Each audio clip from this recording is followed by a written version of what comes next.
मुर्गी और सोने का अंडा। एक किसान के पास एक मुर्गी थी। वह प्रतिदिन एक सोने का अंडा दिया करती थी। वह उस अंडे को बाजार में बेच दिया करता था। किसान देखते ही देखते धनवान बन गया। लोग उसका सम्मान करने लगे। वह जब उस मुर्गी को देखता था तो बड़ा प्रसन्न होता था। वह उसे बड़े प्यार से रखता था। एक दिन उसके मन में लालच समा गया। उसके मन में विचार आया कि मुर्गी के पेट के अंदर न जाने कितने सोने के अंडे भरे पड़े हैं।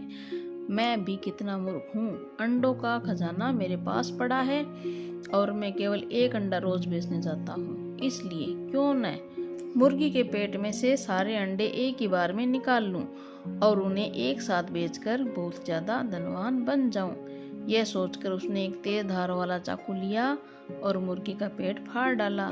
उसे मुर्गी के पेट में एक भी अंडा न मिला।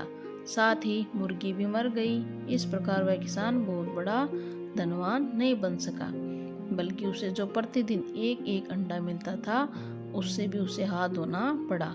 किसी ने ठीक ही कहा, लोभ में बुद्धि भ्रष्ट हो जाती है। शिक्षा, लालच बुरी बला है। ये देखो, किसान की मुर्गी जो उसे रोज एक सोने का अंडा देती थी और वह किसान अंडे को बेचकर पैसे कमाता था। लेकिन एक दिन उसके मन में लालच आ गया कि मुर्गी से रोज रोज अंडा एक एक अंडा प्राप्त करने से ज्यादा अच्छा है कि मुर्गी का पेट फाड़कर, पेट को काटकर मैं सारे अंडे एक साथ प्राप्त कर लूं। इस तरह उसे लालच में आकर मुर्गी को मार दिया। मुर्गी का पेट काट के देखा तो उसमें कोई अंडा नहीं था और उसे रोज जो सोने का अंडा मिलता था उससे भी हाथ धो बेटा। इसलिए हमें लालच नहीं करना चाहिए। दो बिल्लियों का झगड़ा। दो बिल्लियां एक रोटी का टुकड़ा चुरा लाई और अपने भाग के लिए झगड़ने लगी। दोनों बंटवारे के लिए बंदर के पास गई। बंदर ने रोटी के दो टुकड़े किए तथा अपने तराजू में दोनों ओर एक एक टुकड़ा डाला। जिस ओर से पलड़ा भारी होता बंदर उसी ओर से बड़ा सा टुकड़ा काट कर खा जाता। इस प्रकार करते रहने से अंत में तराजू में एक छोटा सा टुकड़ा बच गया। बंदर उसे भी ये कहते हुए खा गया कि यह तो मेरे श्रम का फल है और भाग गया।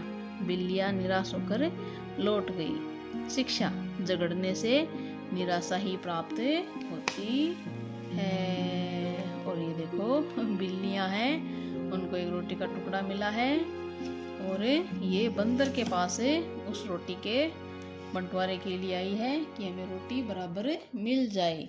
लेकिन बंदर था चालाक, वो भी रोटी लेना चाहता था। उसने चालाकी से रोटी के से भाग किए कि एक तरफ से बड़ा हो रही तो छोटा हो। बड़े वाले भाग में से फिर उसने तोड़ के खा ली। इस तरह थोड़ी थोड़ी करते हुए उसने पूरी रोटी खा ली और भाग गया और बिल्लियां देखती रह गई। तो इसलिए हमें झगड़ना नहीं चाहिए। झगड़ने से हमें निराशा ही प्राप्त होती है। हमें आपस में समझदारी से, सहूलियत से हमें आपस में बंटवारा करना चाहिए।